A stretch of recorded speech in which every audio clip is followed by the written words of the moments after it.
weekend, we're back 20 feet away from the Forge Lounge, and we were just having a little conversation about our plans for the future, moving to a new building and such. So we thought it'd be cool to kind of give you guys, most of our clients know what we're doing, but be cool to kind of fill you guys in on what our plans are for the next few months. And how we got there, because it's kind of a crazy story. Yeah. But first, shake, we must shake. Niff. Pank, pank.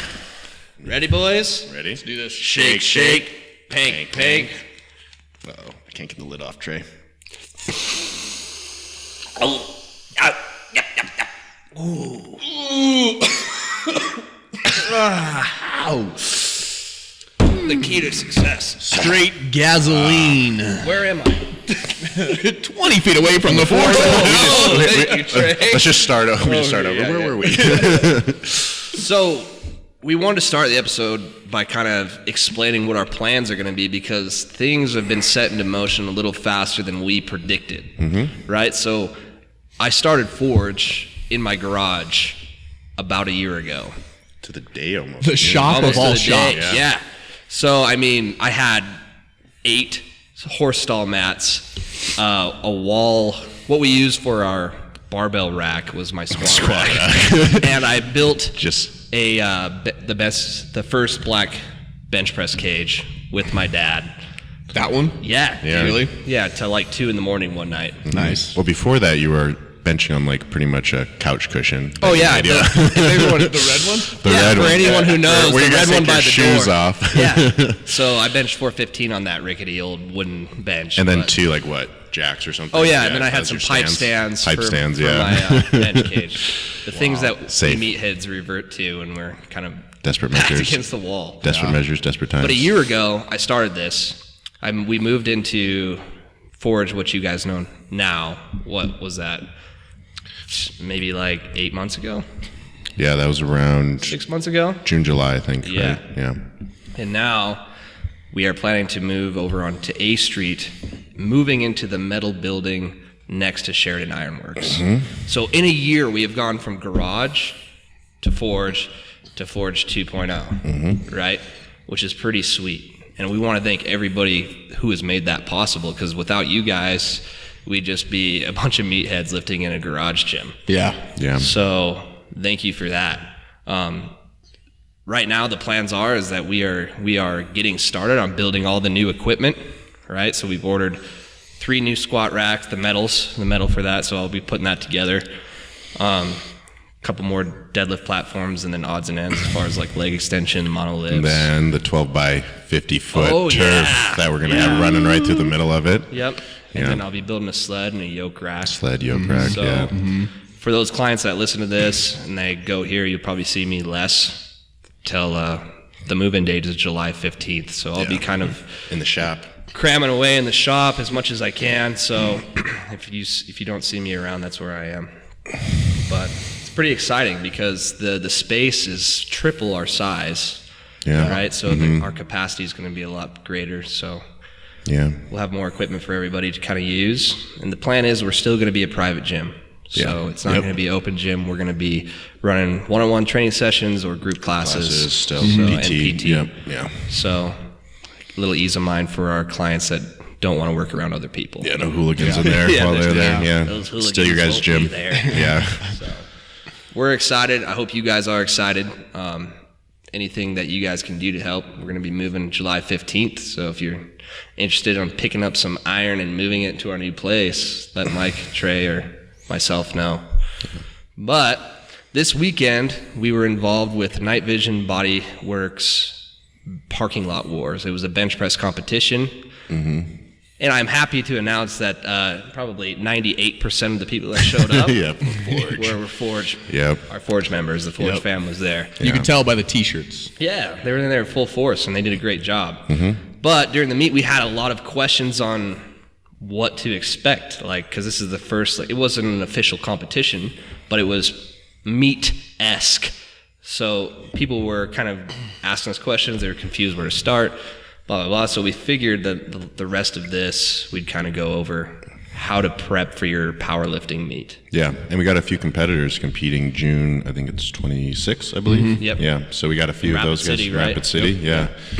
So a lot of them will be their first meet. So we just want to give you guys, some tips, tricks. We've all been there to meet. We've done a couple ourselves, And have some in our belt. Yeah, and the scary things are going to be competing June 12th. And yes, we have a meet, So this is kind of a prime time for us to talk about it because, one, we got to kind of remind ourselves because it's been about 2 years. 2 years, yeah, for me too. Mike and I have 2018. competed. I think it's been like 4 or 5. For Yeah, me, even so longer. it'd be a good thing just to kind of answer questions. It might not be the most entertaining of podcasts, but there's going to be good information in here. Yeah. So, without further ado, let's get started. So, Mike, Boom. what should we expect when we're going into our first meet? So I think one of the things I always recommend, because there's lots of different meets out there and there's different federations, I think first thing you kind of want to do is make sure you know the rules. There's going to be different rules for different meets and different regulations where you want to make sure every website, every meet has a list of the rules that they have for their federation. federations, there's going to be APF, that's the one we're doing, it's a new one. USAPL's There's one. USPA. Yep, there's a lot. IPF, there's a bunch of federations that hold meets, and each one of them have individual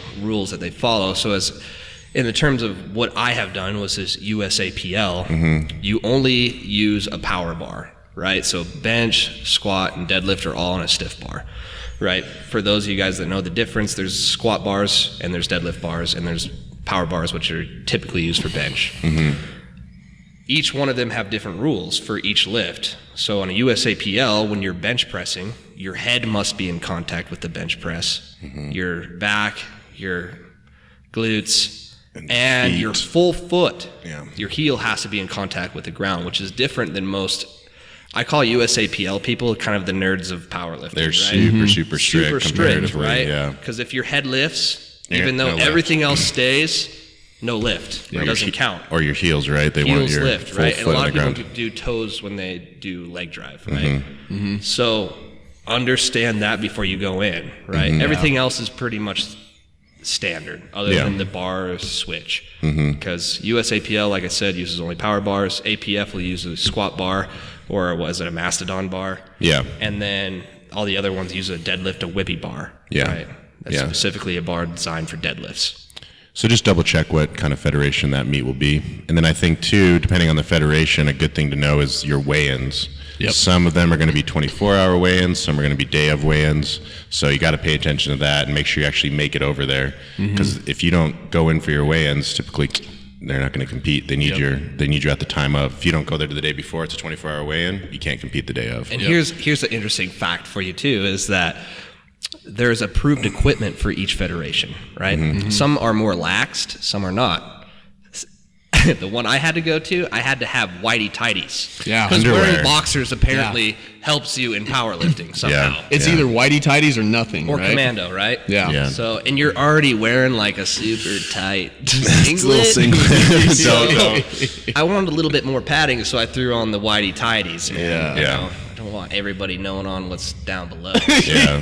So underwear is apparently a big deal. Yeah, so that's so- what I'm saying. Read through that. I'll literally Yeah. talk about My what kind of first meet, underwear I you literally can had wear. to stop to Walmart because like someone Yep. texted me like, "Hey, make sure you bring your whitey tighties," and I was Yeah. like, "What?" What are you talking about? Yeah. Then I read the rules. It's like must be, what do they call them? Are they briefs? No, they're not briefs. Well, it's just like I don't know. What They just told me whitey tighties. Whitey tighties, Literally. yeah. So No boxers. I had to stop at Walmart to get that on my way to the meet, Yep. because otherwise I was going to have to go commando. And Yeah. then certain lifting belts are Yeah, not. there's certain regulations. Wrist wraps are not. Knee sleeves. Knee sleeves are not. So make sure that you are following what is approved. And they will tell you on weigh-in day. Yeah, generally that's So, when they like- approve everything, right? Either They'll if look it's- at your equipment, yeah. If it's day of or the day before, bring your equipment in and ask them. Even if it's not like a point that they're like, just for peace of mind, go in there and be like, this is my equipment. Is there anything I need to change? Yeah. Okay, because you don't want to go on the day of and get on the platform and someone's like, hey, you can't use those knee sleeves. And Oh, you've yeah. been training in those knee sleeves for like weeks. That sucks. Right? So- Because that's just going to throw you off. Yeah, so they typically do that at your weigh-in. So make sure when you go to weigh in, you bring all of your lifting gear because Yep. that's when they're going to want to check your equipment. And then what about food? Like day of, generally there's not food provided at a meet, usually. No, you some wanna- meets will have like a Little food truck sandwich or or like something. a stand outside, but But it's not going to be enough for the day. No, at so if all. you're doing a full meet, that's like your whole day pack pretty a much. cooler. Yeah. Well, that's another thing is expect that meet to go all day long. It's like a 8 to 5 possibly day. Especially it's if you're doing hours. full meet, right? Squat, bench, and deadlift. Bigger competition, right? quite a few people. It'd be a long day. So you're going to want to have a whole day's worth of kind of food packed up. Yeah. The So you're not clients that hungry. we have now, that have just done our single event, like a deadlift only or a bench only, it's not going to be an hour, right? You're going to go to a powerlifting meet and there's going to be like 100 people there, right? That are all competing. So you're going to have weight classes. You're going to have, male, female classes.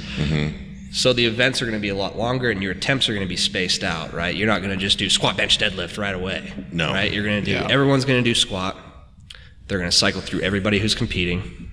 They're going to do all 3 attempts.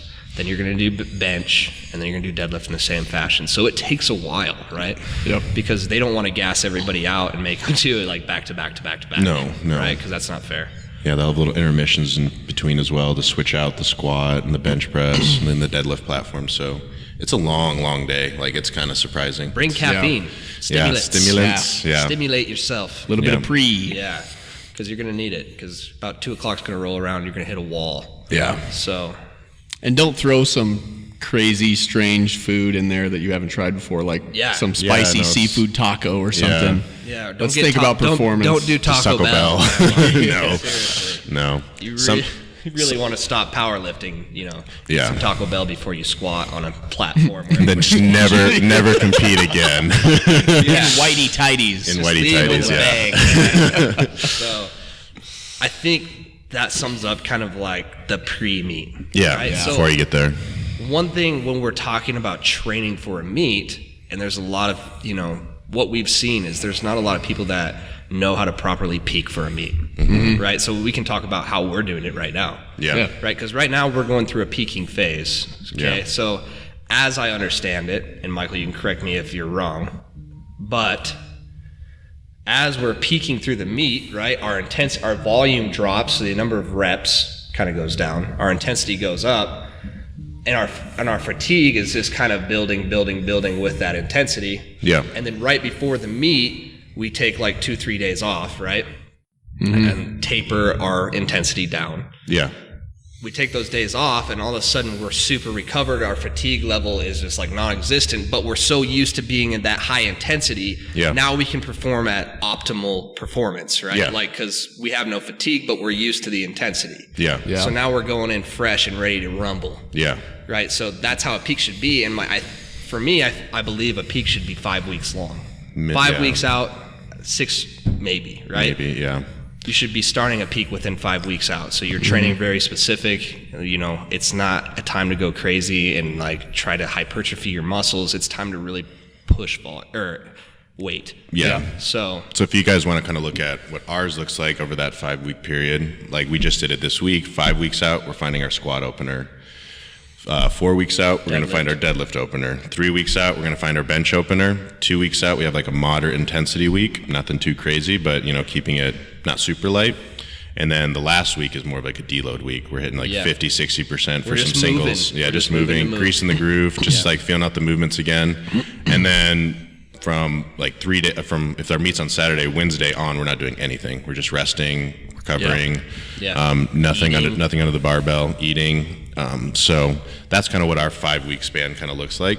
So you don't want to just like go into the meet and find your openers like the week of or the week before, kind of test it. You really want to space that out over the long duration over a month. You want to have this meet planned, and you want to be able to prep for it. And that's a good point too. You want to have minimum at least 6 weeks that you're going to do this meet. Yeah. Don't just sign up for them willy-nilly 3 weeks out because you're not going to perform your best, right?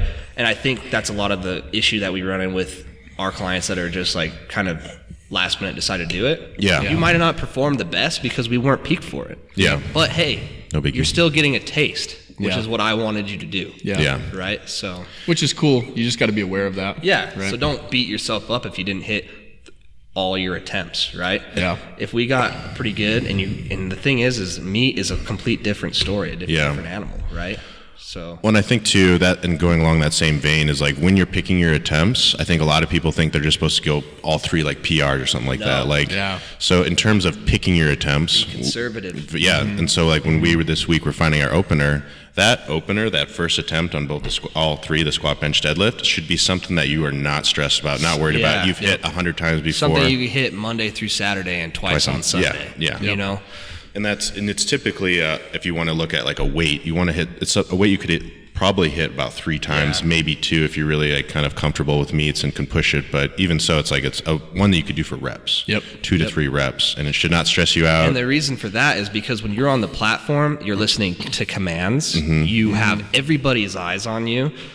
You're going to be nervous, right? So just kind of shaking out the nervous, jitters on your first rep. Being confident that you're going to lift that weight is going to play huge in your momentum throughout the meet. Right? Because you don't want to go up there and just grind out your first rep. Just be like, oh, you're going to snap. be like, what do I do now? Because for those of you guys who don't know, you cannot go down in weight after your first attempt. Right? It's only up from there.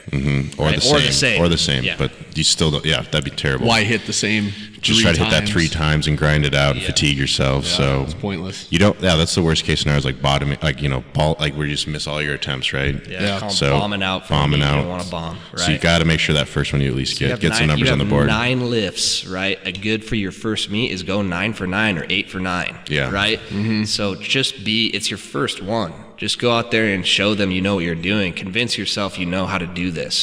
Don't go out there shaky and just trying to send big numbers and just get bombed, right? Because when technique and form breaks down, it looks bad on you because you look undisciplined. That consistency looks way better than just going and bombing. Just knowing your limits and going speaks more about being an athlete than going and just trying to just throw as much weight as you can on, right?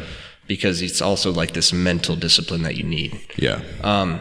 Another thing that I had a few questions yesterday was people were thinking, was it a combined score for each attempt? So like say you had 3 attempts, was it a total amount lifted? No, it's just the highest of the attempted lift, right? It's the only one that counts. So if you bomb your first one, you blow a command and it was super easy, and you go up on your next one, you're still going to get the score for your next one if you do it right. And then when we're thinking about weighing in, right? Here's another question I had is, how do you pick a weight class? Right? So for me, my advice is pick where your body weight kind of sits, right? So for me, I'm about 235, 236, right? So I don't want to train in a deficit going up to the meet, right? I don't want to drop down to the 220 weight class when I could easily fill out a 242, right? Anything between 220 and 242 is considered the 242 weight class, right? Ideally, and this is my opinion, is you want to train throughout your peak in a surplus of calories. So that way, say you spill over 242 prior to the meet. So say week of, you're like at 245, 246. Don't freak out. There's things called water cuts. You can literally, the day of weigh-in, you could just stop drinking water at noon the day before and get in the morning, you'll be like 5 to 7 pounds lighter. You'll still fill out your weight class, right? There's no point of training through a peak in like maintenance calories or deficit calories because you're just going to impede your performance during the peak, right? You want to push as hard as you can because you want your body to get used to just going. Right. And if it's your first meet, like don't let that stress you out, like trying to get into a weight class. That's not a big deal. You're not like trying to beat some record. It's just have fun, like experience it. So you don't need to add the added element of like a water cut or an extreme cut where you're trying to lose 10 pounds going into it. So unless you're like competitive or have done a couple meets in your belt, I say just kind of go where you're at. Like if you're currently at a weight, that's your weight class. Don't worry about it. Don't try to move everywhere. Don't try to gain 10 pounds. Don't try to lose 10 pounds. Just be like, nope, this is what I weigh. That's my weight class. I'm not going to stress about it. I'm going to focus on how I'm going to lift that day. And just eat well and feel good going into it. Because at the end of the day, it's not really about winning the competition. No. It's about you going out there and proving to yourself what you can do, right? You're your only competition. Right? There might be a cash prize for best lifter. There might be something like that. But at the end of the day, if you're confident, you go out there and you hit your numbers and your training's done right, then you win. Right? So keep that in mind as you're moving forward. What about the layout? Like as far as they're going to run through everybody in the squat and then bench and then deadlift. So then you have flights, right? Yeah. What could people expect with that? How do the flights work? So usually how it goes is like, So the day starts right with the debriefing, right? Yeah. So make sure you show up for that too, because you know there should be an athletes meeting. Yeah, you know? they should give you the time, but like if the meet's technically supposed to start at like 9 or 10, usually a half hour before, they're going to debrief you guys, and they'll go over all the rules, all the things they're looking for. Yeah. Yep. So and then in the commands, right? And the commands, so in that debriefing, they'll tell you about the commands. So when you're talking about the compound movements, squat, bench, deadlift, each of them have their own commands that you have to listen to count the lift, right? On bench, the typical commands is once you are handed the weight, the head judge will say start. That's when you begin the downward position to your chest, and then they'll say press, right? So the barbell is going to touch your chest, and at some time it's going to be paused on your chest. Most meets are paused. Yeah. I've never seen a touch and go meet. Not if you know. Right? So it'll be start down to your chest, press off your chest, and then once you lock out, Gotta hold it. you got to hold it, and then they're going to say rack, and that's when you go back. If you jump any of those commands and do it early, they're going to red light. The head judge, he has the total say, right? Yep. So if he says start and you jump that command, even if you complete the rep, it's not going to count. Or if you just blow it up after you say press, you just rack it because you're super pumped. Yeah. No lift, even if you just totally got it yourself. Yeah. But if you don't wait at the very top and wait for them to say rack it, Yeah. it doesn't matter that you completed The it. squat is just going to be start. Yeah. And rack. Yeah. Right? You're not going to pause at the bottom of the squat. No. Yeah. That's just ungodly. Could you imagine? Just pausing your max. And then the deadlift one is probably the easiest. It's just going to be a hand in the air, bars loaded. You're going to have a minute to get to the barbell and rip it. Yeah. Right? Bars loaded, hand's going to be up. As soon as you lock it out, hand's going to go down, and you're just going to take the weight down. And then aside from, so those are cues, if you don't follow any of those cues and wait for any of the commands, you'll get disqualified. And then things that they kind of will also disqualify you as far as like the movement. So like on the bench, like Chance was saying, depending on the federation, if your head lifts, they could DQ you for that. If your heels lift, a really big one that happens to a lot of lifters is their butt will lift. Yep. When they're going for a bench, if you see air under your butt, under the seat, they'll disqualify you for that. Or of course, if you don't follow the commands and do the pause right. Yeah, and in a squat, if you're failing the squat, don't bail.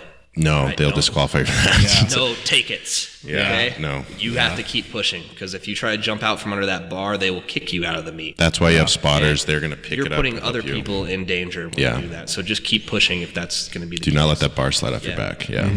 And then deadlifts also they will kick you out of the meet if you lock it out at the top and then just drop it. Yeah. Some people or some federations, they'll just disqualify the lift, but I've seen others where they just say, you're out. Yeah. Right? Because that's just disrespectful. Right. So you have to control the barbell to the floor. It doesn't don't have let to go be of it. like a slow eccentric. Yeah. Right. We're not Just keep your having hands in contact, Yeah. right? Just control it down. Then on the squat as well, another big one is depth. You got to get your hip crease below your knees. So you'll see people, they'll get disqualified because their bar's too high, or they're, don't go proper depth. And No then lift Yep. and then deadlift is hitching. That's probably another big one I see, right? or ramping. Or ramping, Yep. where you kind of rest it on your legs. You and strong kind of man lift it up. You kind of just grind it up your legs rather than just locking it out. You're like resting, placing it on your knees or hip or quads, and then you kind of try to hitch it up. Yep. Looks like they're humping the bar. Pretty much. Doesn't look good. Not a pretty lift. No. So those are the only things you got to worry about as far as the movements themselves. Yeah. Right. I would say when we're thinking about going into these movements and the flights, and I think this is where Trey was going with that question, and I just totally took it a different direction, That's all right. We got it. was warm-ups, right? So you're going to have flights, right? Typically, it's the lighter lifters that go first because they don't want to tear weights off the bar, right? So usually the females will go first with their lighter attempts, and there will probably be 1 to 2 plus flights of females, depending on how big your meet is. Okay, so the head judge should be able to tell you if you're in the first flight when you need to start warming up. Yeah. Say, okay, the first flight's going to go in an hour. Maybe wait 30 minutes and start warming up, depending on how big your flight is and how much equipment is available for everybody to warm up, right? If there's only one barbell and you have an hour and there's like 12 of you in the first flight, maybe start then, right? So kind of take that. And then while that flight is going, the second flight should be warming up. Yeah. Right? and so on and so forth. That's how it works, right? So, and the biggest issue that I saw that, you know, besides our Forge members that kind of had me coaching them through the warm-ups yesterday, was no one really knew how to warm up for their attempts. Yeah. Right? Luckily for my clients, we had a plan of where they were going to start, so I had an idea of how they're going to warm up to that. But then I saw other lifters that would just, you know, go from 0 to 100 and throw like ungodly amounts of weight on the barbell and try to warm up there. Yeah. Right? So when you're warming up for a meet, for the attempts, it doesn't change. You do the same thing that you do in the gym. Yep. Right? And if that's what you're doing in the gym, if you're just going from bar weight to 2 plates, it's not a good idea. You should probably reconsider that warm up a little bit better. Yep. Yeah. Right? But usually, and this is how I do it, you hit like a set of 5 with a pretty light weight that you're comfortable with. Jump up weight, hit a set of 3, and then start hitting singles, not up until your first attempt, but maybe cut it like 10 to 15 pounds shy. And it just depends on what lift, right? Yeah. For bench, 10 to 15 pounds is a pretty good, I think, a good number, right? Yeah. For your opener. And how comfortable you are with that opener, right? So if it was like Mike and I were opening with, if we were opening with 405, we'd probably work up to a 365 pound single on the bench, because we've jumped that all the time. 365 to 405, and that would be our opener. Yeah. Right? We wouldn't work up to like 390. That just takes too much energy. Right? So, like I said, it should mirror what you do in the gym when you're doing this kind of stuff. Right? So don't change it. Unless you're just warming up like an imbecile. Don't do that. Change it, Then change it. Yeah. Right? Because when you're thinking about warming up, it's called motor unit recruitment, right? So say if you would just go throw 225 on a barbell and try to bench it cold, right? Your muscle, your central nervous system, doesn't know how to recruit that much muscle mass yet. That's why the first rep always feels like crap if you haven't warmed up good. Because your central nervous system has to wake up that amount of percentage of muscle mass for you to lift it. And that's why you warm up and you do it in steps, right? So if my goal was 225, I'd start with a barbell. Okay, now my muscles are primed for 45 pounds, 135, 185, they're all primed. So it's like not just from 0 to 100. We're stepping up. We're getting a little bit more motor unit recruitment each time we warm up. I would say like what that looks like is a minimal of like 5 to 8 warm-up sets. Yeah. It's not going to be like 1, 2, 3, go. No. It's going to be 5 plus at least. Yeah.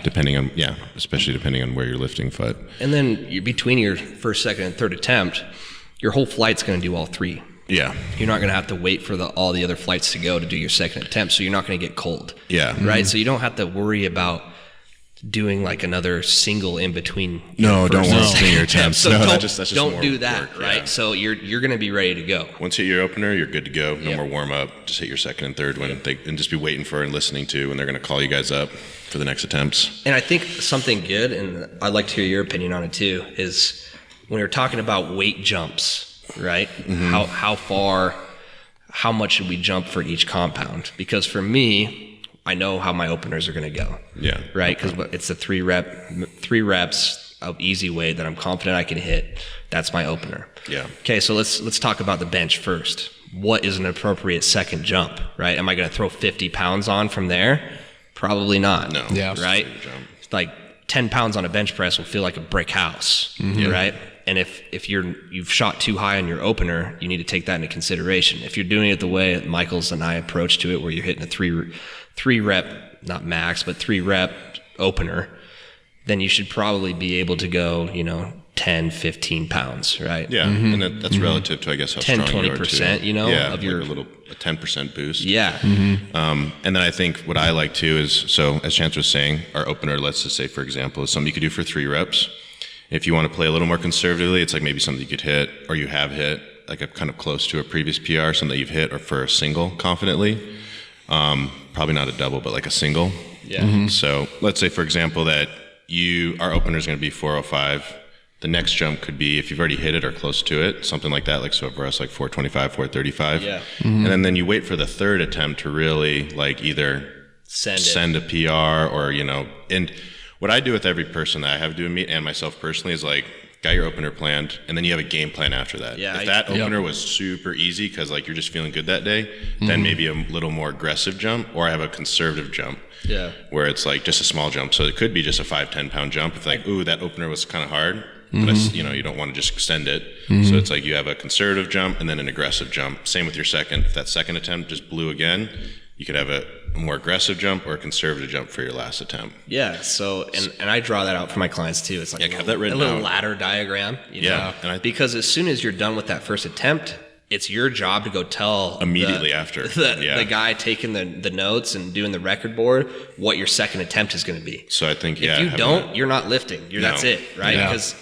you know, you need to be done. What's my next one? Go tell that guy so he can mark it down and get you in the right order. Yeah. So I'd say you or with your coach too, it's like just have that written out as a game plan for the day. Because exactly. Like right after your lift, you can go yes, and then you have to go right over and tell them. So you don't have time to like go around, talk to your coach, or go think about it in the back. It's like right done with your lift, you walk immediately to the judges table and tell them what your attempt is. So I think for peace of mind, having that planned out is going to be really, really helpful for the meet day. Yeah, and another thing is like sometimes what I've done with clients before is that you can handle your clients, right? You can get a handler that is responsible for just deciding those jumps for you. Yeah. And you know, if your coach, like me, I've worked with like Brian and Mason, I did that for their meet. They had no idea what they were going to hit. It was all up to me because I worked with them so long, I knew where they were, and it turned out great.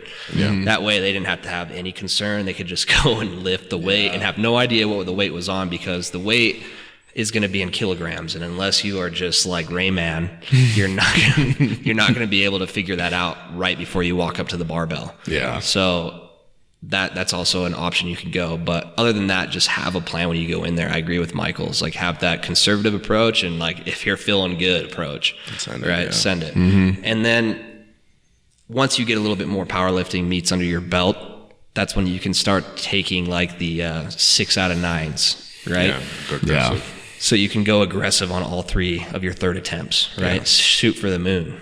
But for your first one or your second one, my opinion is be conservative and just go 9 for 9. Yeah. Make it look like you know what you're doing, and that way when you get out of there, you have no question. Like, I did my job, it's good to go. I don't have anything that I'm not confident about. Now I have things to beat next time. Yep. Right. So you're just kind of setting like a baseline of how strong you are on your first meet. Yeah. Right. Yep. And then you just like, that's what the sickness comes, right? Is like Beating you get that those, every and that's meet, like, now you have these numbers that you want to beat. Yeah. So, and that's what hooks people into powerlifting, right? Because it's like the only person that can beat it is not anybody else in the room. It's only you. Right. And it doesn't matter what those numbers were.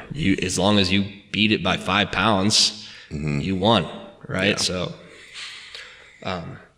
yeah, that's kind of how the flights and everything go and the attempts. Yeah. But Guess another thing is just as like a checklist of like what to bring today. I think we kind of went over it, but maybe just to review it real quick.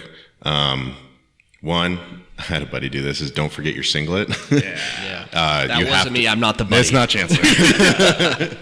But yeah, like you can't lift that day if you don't wear a singlet. It sucks. Singlets are disgusting. Nobody looks good in a singlet, but you have to be wearing a singlet for the day. And that's just kind of like a wrestling singlet, or they have powerlifting singlets, but make sure you get that way before, try it on, see how it fits. Yeah. So you have to have a singlet. You have to have, you're going to want to have your belt for lifting. If you lift in lifter shoes, you want to make sure you bring your shoes. You got wrist wraps. A big one too is they will not let you lift without deadlift socks. Yeah. They don't want your shins scraping and bleeding all over the bar. The platform. Yeah. So you have to make sure you have deadlift socks. And then I guess the other thing would make sure you bring food, snacks, treats, Caffeine. Yeah, that's huge, right? And the thing is for us people in Wyoming, we have to travel, right? Like it's not going to be in the hometown until Forge throws them, which is going to be a plan in the new facility because we're going to have the space, right? Supposed to meet, yeah. But you're going to more often than not be traveling. So double check, and triple check that you don't show up in, 3 hours from here, 4 hours from here and be like, crap, I don't have my lifting belt. Yeah, not good. So make sure you have that, right? So check your bag. Yep. and then at the end of the day, just go out there and have fun. Don't be super nervous about it. You guys are gonna be overwhelmingly surprised of how nobody cares how much you lift. Yeah. It's just the fact that you're lifting it. Yeah. And people are going to lose their minds. You know what I mean? Like, you could go out there and pull 135 pounds as a 220-pound big guy. Oh, yeah. And everybody is going to jump up like you're lifting a house. I mean, we've been to meets before where, let's say there's just like a 35-year-old guy squatting 800, and then everyone's cheering for that because that's insane. Yeah. And then, you know, on the same day, on the same platform, some 70-year-old gal like pulls 200, and they're just blowing. They're super pumped. It's like, look at this 70-year-old just crushing it. Yeah. And like people just love it. Like they love to see a good grind, see someone pushing themselves, getting out of their comfort zone. Yeah. I think powerlifting, it's like kind of cool. It's like everyone thinks they're big, mean, tough guys or whatever. It's like the most fat teddy opening. bears. Yeah, they're all teddy bears. 100% Everyone's body super fat, supportive. teddy bears. It's 20. Not quite. But it's a really cool community. I think every meet I've been to, you know, I've met really cool people, made new friends. Like, it's really open. It's a small community. Like, we're kind of like, sweet, you guys like to lift too. It's like you'll find a niche of people that, you know, you vibe with because there's not many of us out there. And that's what we want to bring to Wyoming with Forge. Yeah. Because that's the goal, is we want people to see this sport as like a real sport. We actually had one of our clients, you know, they had like a what is it, like a motivation week, you know, where they could dress up.